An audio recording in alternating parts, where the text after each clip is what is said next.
Assalamualaikum warahmatullahi wabarakatuh. Perkenalkan, nama saya Fatima Rizky, NIM 2040200092, Program Studi Ekonomi Syariah semester 7.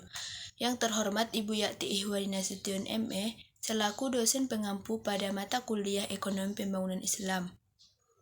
Baiklah, di sini saya akan menjelaskan 5 materi tentang ekonomi pembangunan Islam, di mana materi yang pertama adalah pembangunan ekonomi dalam perspektif Islam, yang kedua kebijakan pembangunan dalam Islam, dan yang ketiga pembangunan sumber daya manusia dalam Islam, yang keempat sumber-sumber syariah dalam pembangunan Islam, dan yang terakhir strategi pembangunan ekonomi Islam. Baiklah, saya akan menjelaskan materi yang pertama, yaitu pembangunan ekonomi dalam perspektif Islam. Pembangunan ekonomi Islam menurut Islam adalah pembangunan yang berlandaskan kepada orientasi nilai atau value dengan perhatian untuk meningkatkan kebijakan umat dari semua aspek kehidupan, yaitu moral, kebendaan, dan spiritual untuk mencapai keselamatan dan kedamaian hidup di dunia dan di akhirat atau falah. Dengan kata lain, pembangunan ekonomi Islam dapat didefinisikan sebagai upaya untuk mewujudkan kehidupan yang nyaman, tentram, dan sejahtera baik di dunia maupun di akhirat bagi seluruh umat manusia dan alam semesta, yaitu kehidupan yang dapat memenuhi kebutuhan rohani dan jasmani manusia baik secara individual maupun secara sosial untuk kepentingan di dunia maupun di akhirat. Didasarkan pada surah Ar-Ra'd ayat 11 tersebut dapat dijelaskan bahwa sesungguhnya suatu kaum atau suatu bangsa tidak akan berubah ke arah kebaikan jika mereka sendiri tidak berusaha untuk memperbaikinya.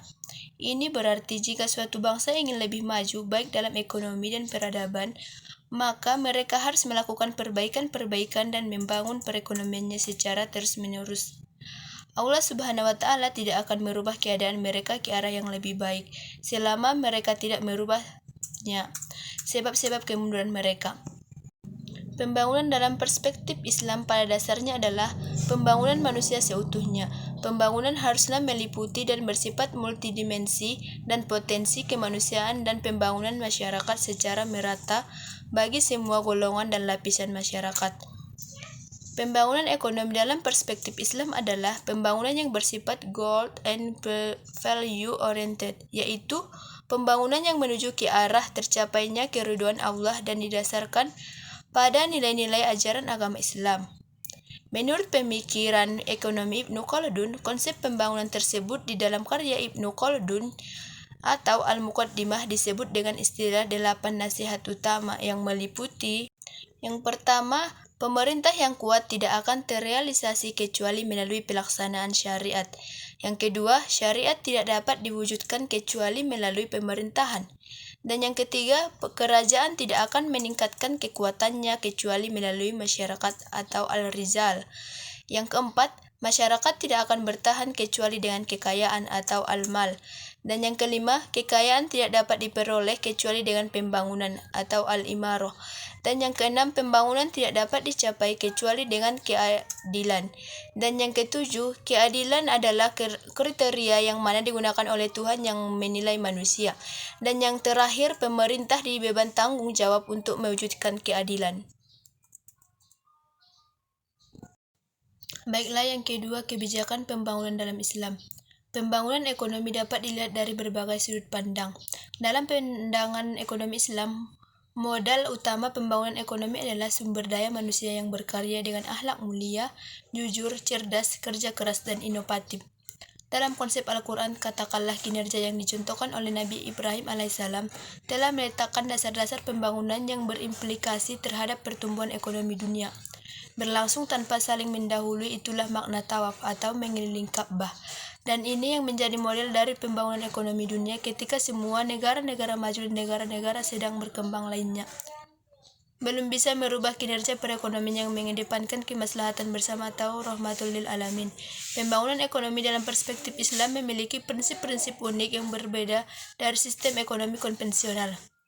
Pembangunan ekonomi dalam kerangka Islam adalah tentang menciptakan masyarakat yang adil, berkelanjutan, dan mematuhi prinsip-prinsip etika Islam. Pendekatan ini dapat mempengaruhi berbagai aspek, termasuk sistem perbankan, kebijakan fiskal, dan pengaturan bisnis dalam suatu negara atau komunitas yang menganut prinsip-prinsip Islam. Pembangunan dalam berbagai bidang adalah salah satu strategi untuk mencapai tujuan yang dicita-citakan oleh suatu negara. Maka salah satu yang menjadi perhatian penting adalah pembangunan dalam bidang ekonomi dan sosial karena berkaitan langsung dengan kehidupan sehari-hari masyarakat.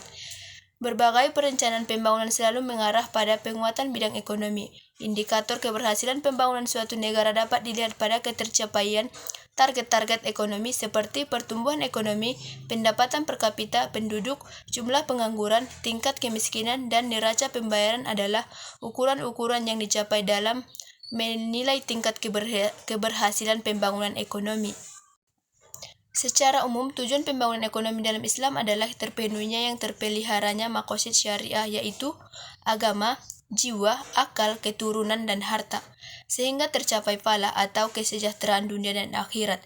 Sebagaimana Muhammad Akram Khan tahun 1994 menjelaskan bahwa falah meliputi kelangsungan hidup, kebebasan berkeinginan, serta kekuatan dan harga diri dengan beberapa aspek yang terpenuhi baik dalam skala kecil maupun skala besar. Kebijakan pembangunan ekonomi adalah rangkaian strategi yang dilakukan oleh pemerintah atau lembaga terkait untuk meningkatkan pertumbuhan ekonomi suatu negara. Kebijakan pembangunan dalam Islam didasarkan pada prinsip-prinsip ekonomi Islam yang mencakup nilai-nilai agama dan etika. Tujuan dari kebijakan ini biasanya mencakup peningkatan tingkat produksi, peningkatan lapangan kerja, mengurangi tingkat kemiskinan, dan meningkatkan kesejahteraan masyarakat. Kebijakan pembangunan berasal dari dua sumber, yaitu dari dalam negeri dan luar negeri. Yang ketiga, pembangunan sumber daya manusia dalam Islam. Sumber daya manusia merupakan suatu hal yang sangat berpengaruh bagi kemajuan suatu lembaga. Tanpa sumber daya manusia yang berkualitas, suatu lembaga tidak akan berkembang, bahkan bisa mengalami kemunduran. Sumber daya manusia juga merupakan investasi sangat berharga bagi sebuah organisasi yang perlu dijaga. Setiap organisasi harus mempersiapkan program yang berisi kegiatan yang dapat meningkatkan kemampuan dan profesionalisme sumber daya manusia supaya organisasi bisa bertahan dan berkembang sesuai dengan lingkungan organisasi. Untuk mencapai produktivitas yang maksimum, organisasi harus menjamin dipilihnya tenaga kerja yang tepat dengan pekerjaan serta kondisi yang memungkinkan mereka bekerja optimal. Pengembangan sumber daya manusia pada hakikatnya merupakan salah satu unsur dari pembangunan manusia. Syariah adalah hukum-hukum yang mengatur hubungan manusia dengan Khalik maupun dengan makhluk. Di dalamnya terdapat dua unsur, yakni ibadah dan muamalah. Ibadah secara bahasa memiliki arti mematuhi, tunduk, dan berdoa. Dan secara istilah, kata ibadah adalah kepatuhan dan ketundukan kepada zat yang memiliki puncak keagungan Allah Subhanahu wa Ta'ala, sehingga ibadah juga merupakan tujuan hidup manusia. Dengan demikian, timbullah suatu permasalahan yang akan dikaji oleh penulis, yaitu bagaimana pandangan syariah mengenai pengembangan sumber daya manusia dalam suatu organisasi jika ibadah merupakan tujuan hidup. Sumber daya manusia merupakan kekuatan terbesar dalam pengelolaan seluruh alam yang ada di muka bumi. Karena pada dasarnya seluruh ciptaan Allah yang ada di muka bumi ini sengaja diciptakan oleh Allah untuk kemaslahatan umat manusia. Oleh karena itu, sumber daya yang ada ini harus dikelola dengan benar, karena itu merupakan amanah yang akan diminta pertanggungjawabannya kelak. Untuk mendapat pengelolaan yang baik, ilmu sangatlah diperlukan untuk menopang pemberdayaan dan optimalisasi manfaat sumber daya yang ada. Secara umum, tujuan pengembangan sumber daya manusia adalah untuk memastikan bahwa organisasi mempunyai orang-orang yang berkualitas untuk mencapai tujuan organisasi, untuk meningkatkan kinerja dan pertumbuhan. Tujuan tersebut di atas dapat dicapai dengan memastikan bahwa setiap orang dalam organisasi mempunyai pengetahuan dan keahlian dalam mencapai tingkat kemampuan yang dibutuhkan untuk melaksanakan pekerjaan mereka secara efektif. Pengembangan SDM pada intinya diarahkan dalam rangka meningkatkan kualitasnya, yang pada gilirannya akan dapat meningkatkan produktivitas. Hasil berbagai studi menunjukkan bahwa kualitas SDM merupakan faktor penentu produktivitas baik secara makro maupun mikro.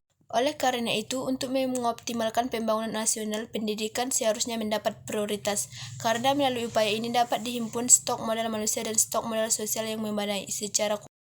Yang keempat, sumber-sumber pembiayaan syariah bagi pembangunan.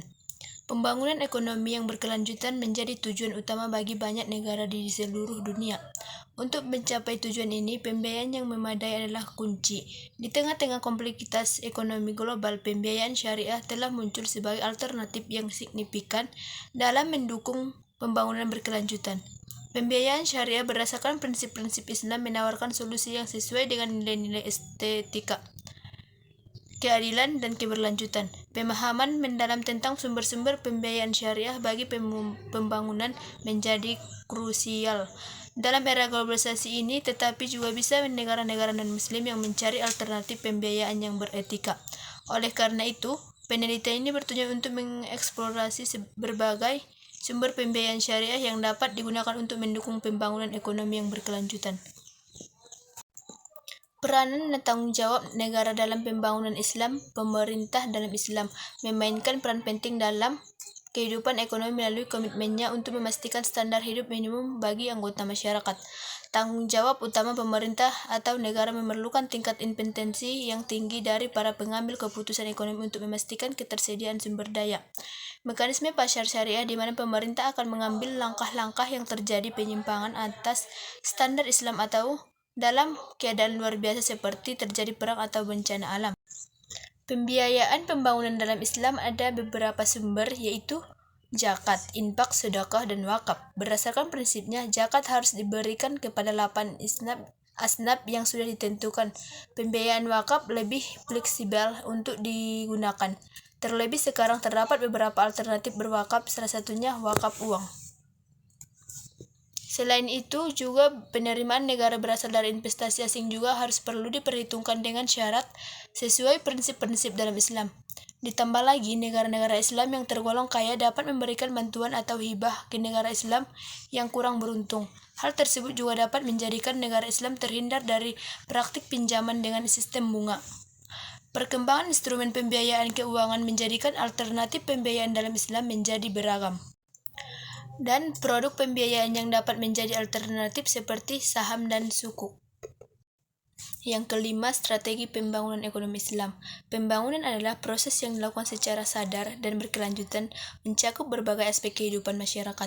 Padahal hakikatnya pembangunan merupakan usaha sadar manusia untuk mengubah keseimbangan dari tingkat kualitas yang dianggap kurang baik ke keseimbangan baru pada tingkat kualitas yang dianggap lebih tinggi. Sehingga dapat diartikan bahwa tujuan pembangunan adalah pemerataan dalam mensejahterakan rakyat di negara berkembang. Perhatian utama pembangunan terfokus pada dilema antara pertumbuhan dan pemerataan, di mana pertumbuhan yang paling sering dijadikan pembicaraan adalah pertumbuhan ekonomi. Pertumbuhan ekonomi merupakan suatu gambaran mengenai dampak kebijaksanaan pembangunan yang dilaksanakan khususnya di bidang ekonomi. Pertumbuhan ekonomi di Indonesia dapat dikaji prosesnya melalui dua pendekatan, yaitu pertumbuhan ekonomi melalui lapangan usaha dan pertumbuhan ekonomi melalui sumbangan daerah-daerah administrasi di bawahnya. Pendekatan tersebut secara tidak langsung menggambarkan tingkat perubahan ekonomi yang terjadi. Selain yang digunakan sebagai indikator keberhasilan pembangunan, juga berguna untuk menentukan arah pembangunan di masa yang akan datang. Pembangunan dalam konteks Islam tentunya dilandaskan kepada Al-Quran dan hadis. Artinya, segala kebijakan yang dibuat untuk meningkatkan pembangunan ekonomi tidak bisa bertentangan dengan dua hal tersebut. Islam pada dasarnya sudah menyediakan fitur yang sesuai dengan ajarannya untuk meningkatkan kesejahteraan manusia. Misalnya, untuk memulai sebuah usaha bisa dilakukan dengan bentuk kerjasama mudorobah, zakat, dan infak untuk pemerataan dan sebagainya. Perbedaan fundamental antara pembangunan menurut Islam dengan konvensional adalah bahwa Islam tidak hanya menginginkan umatnya untuk sejahtera baik di dunia, akan tetapi juga di akhirat. Sehingga jelas Islam memiliki pengukuran tersendiri untuk indeks pembangunan manusianya. Pembangunan ekonomi terdiri dari dua kata, yaitu pembangunan dan ekonomi. Menurut Kamus Umum Bahasa Indonesia, pembangunan adalah hasil pekerjaan membangun, sedangkan ekonomi adalah suatu ilmu yang berhubungan dengan pengolahan barang industri, pertanian, dan perdagangan. Salah satu indikator penting dalam menganalisis pembangunan ekonomi yang terjadi di suatu negara adalah pertumbuhan ekonomi. Pada dasarnya, pertumbuhan ekonomi dan pembangunan ekonomi mengandung makna yang berbeda. Pembangunan ekonomi pada umumnya didefinisikan sebagai suatu proses yang menyebabkan kenaikan pendapatan real per kapita penduduk suatu negara dalam jangka panjang, disertai dengan sistem kelembagaan. Adapun pertumbuhan ekonomi diartikan sebagai kenaikan GDP atau GNP tanpa memandang apakah kenaikan itu lebih besar atau lebih kecil dari tingkat pertumbuhan penduduk, atau apakah perubahan struktur ekonomi terjadi atau tidak. Islam menginginkan pembangunan manusia yang menyeluruh dan seimbang. Selain itu, pembangunan dalam perspektif Islam juga harus memenuhi 4 filosofi dasar, yaitu tauhid, rububiyah, khalifah, dan takjiyah. Strategi pembangunan dalam perspektif Islam minimal mencapai 5 aspek, yaitu yang pertama, membangun kualitas pribadi manusia, yang kedua, stabilitas keamanan dan pembangunan ekonomi, dan yang ketiga, keadilan, pemerataan dan pertumbuhan, keempat, pengendalian konsumsi dan prinsip hidup sederhana, dan yang terakhir, tujuan dari ekonomi Islam. Prinsip-prinsip umum yang menjadi falsafah Islam terhadap pembangunan mencakup aspek tauhid, keesaan Tuhan, rububiyah, keesaan dalam mengurus alam adalah kesamaan hak dan keharmonisan, khalifah, peran manusia, dan takjiyah, penyucian serta pertumbuhan. Pemerintah meneruskan pembangunan dari pemerintahan sebelumnya dan juga fokus pada infrastruktur yang langsung menopang aktivitas perekonomian masyarakat. Peningkatan infrastruktur membangun budaya tertib dan meningkatkan perekonomian masyarakat. Dengan data ini, maka dapat disimpulkan bahwa fokus yang pembangunan Indonesia dalam 10 tahun terakhir jika dilihat dalam perspektif pembangunan Islam belum relevan.